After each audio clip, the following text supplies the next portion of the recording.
Hello YouTube, Dr. Solar here. For those of you who newly subscribe to my channel, thank you very much. We're averaging about 5 to 6 new subscribers a week, and I'm very thankful to all you new subscribers. I had promised you a video on the Lux Power, especially relative to going onto the online app and then explaining what everything does. Please bear with me. The reason it's not been done is we've not tidied up our wiring. I don't like the way it looks, and it was a busy week for us last week. I wasn't able to do what I had in mind, but as soon as that's done, I'll do a new video and I'll explain. I'll take you through the functions and the screen telling you what each item does. Please bear with me, be patient, and I'll do the video for you soon. Now back to our lead acid batteries. These have been a pain in the you know where. I mean, every reason I hate lead acid batteries have been manifested in these. I do not like them. I do not like them. I do not like them. I hate them. I hate them. I hate them. It doesn't matter what you do. They do what they want to do. So I'll give you an example. Over the last 3 weeks, they barely last an hour just on light bulbs alone. So that gives you an idea. What have I not done? I've been shaking them. We've loosened and tightened up multiple times, and it doesn't make a difference. The day it rains, we know they're not going to have power. So what have I done today? Yesterday, or the day, we moved the batteries around just to eliminate the possibility that it could be the connections. So we moved them around, and we got a little longer run time, but nothing to write home about. I think we got about 4 hours instead of the usual 1 hour. Yesterday we didn't run it because it rained, or it was really cloudy. And the day we got that few hours, it had been a day of a lot of sunshine, but didn't make a difference. However, what I did is I used my hydrometer and checked specific gravity, and this one were really bad. They used to be here and there. So what we did is we moved them around, and hopefully we're able to monitor them better. I've done a specific gravity test. This is still very flat, and this one has come up just a little bit. So as you can see, I have my equalizers. You can see them. I have my equalizers on them. Now we run these equalizers in series, so you connected. So we have each equalizer is a 1S, so it only connects to one battery, the positive and negative, and then we connected these wires to the next equalizer in the next equalizer.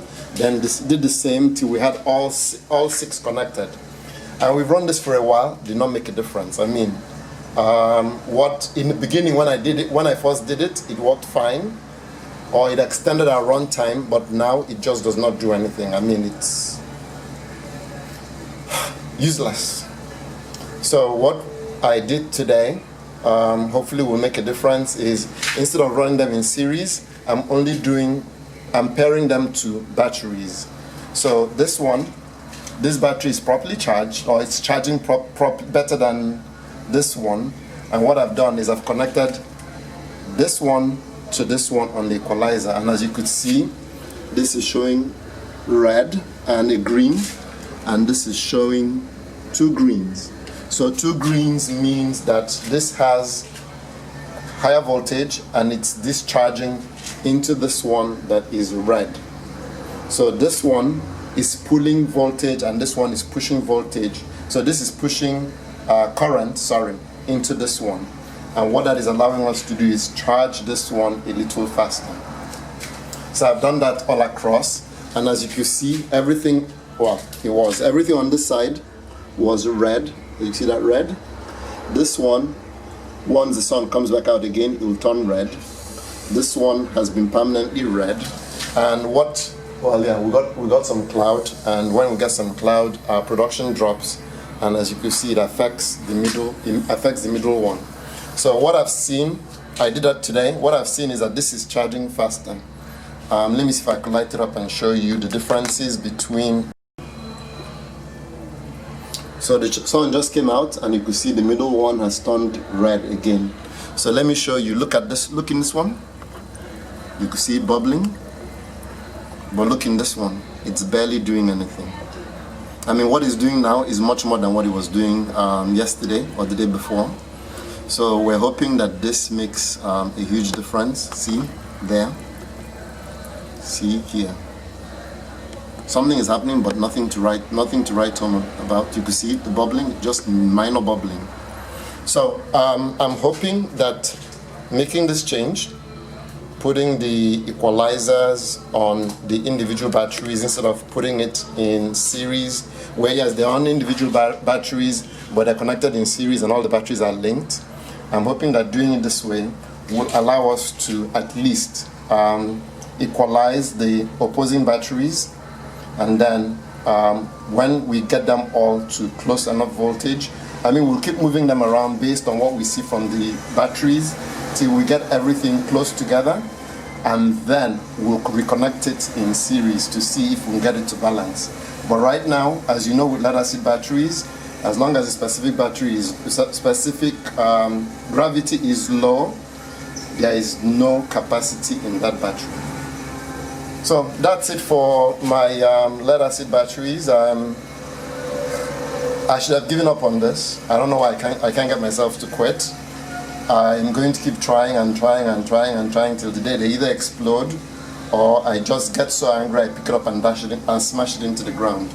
I hope it doesn't get to that. So let me see if I can show you another one of what I'm trying to explain to you so you understand what's going on. So I'll pause this for a second and then I'll show you the other batteries, how they look. So here we go. You could see this one. Yes, the gas really gets to you. That one, it's doing something but not as aggressively as this one. And then look here. You can see this one. And then look here, nothing. Crickets, nothing. So that's what we're trying to correct. We're trying to get all of them excited so that they could start the charge. They could charge properly. So what will happen now is I'll let this run for a couple of days, and then as you see, it got cloudy again. So once it gets cloudy, you can see this goes back to green. So the ultimate goal is to get all these excited, and then what we'll do is we'll switch. We'll see the one that has the highest voltage, and then we'll switch it from that one to this one here that's misbehaving. I was thinking there was something wrong with the balancer and equalizer, but not really. I see this has two green lights on, while this has one green and one red. So it's working, and I can hear the humming sound which I wasn't hearing before. So that's a good sign. We are hoping that as we now the sun just came out from under the cloud, and that turned red again. So we're hoping that if we do it this way, we can get this side to be balanced with this side. I know it's individual cells, but they seem to be doing a pretty good job. They're all within 0.02 to 0.08 within one another, and in that range. Here there's just a huge discrepancy, and once you take charge off, that drops substantially. So if we can get this battery and this battery to match, this and this to match, and that to match, then we're closer to where I need to be. And then next step for me will be to try and balance them. So if you like what you see, please give me, actually hold on, wait, there's, okay, so I said there is more. So here's my Weco battery. 2 days ago, we almost ran out of juice. Actually, we were running on fumes.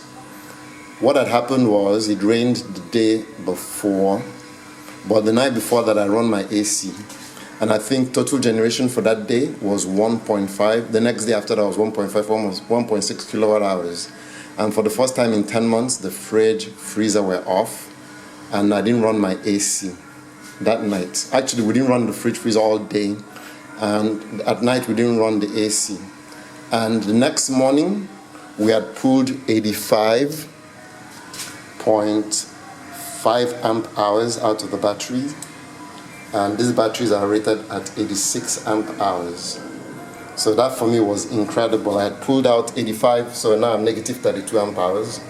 We're currently pushing 1,420 watts into the battery. So in about another hour, the battery should be fully charged. But back to what I was saying. So these batteries are rated at 85, 86 amp hours. I pulled 85.5 amp hours out of them over a 2-day period. For me, that was pretty impressive. So Weco tells you their batteries are rated at 85 or 86. Don't hold me to it. It's on the side, and because I'm not wearing my glasses, I'm going to count on you to read what that says. Oops, sorry, poor lighting.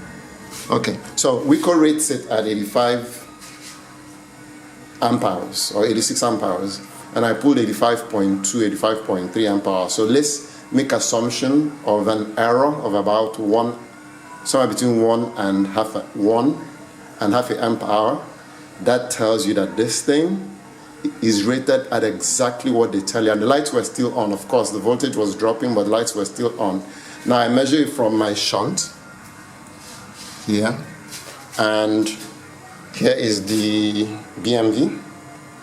So on the screen it tells me what's going on. So I'm pretty impressed so far. Weco, kudos to you. You told us that your batteries are rated at a certain percentage or a certain number, and we've met that number and still had a little bit of capacity left.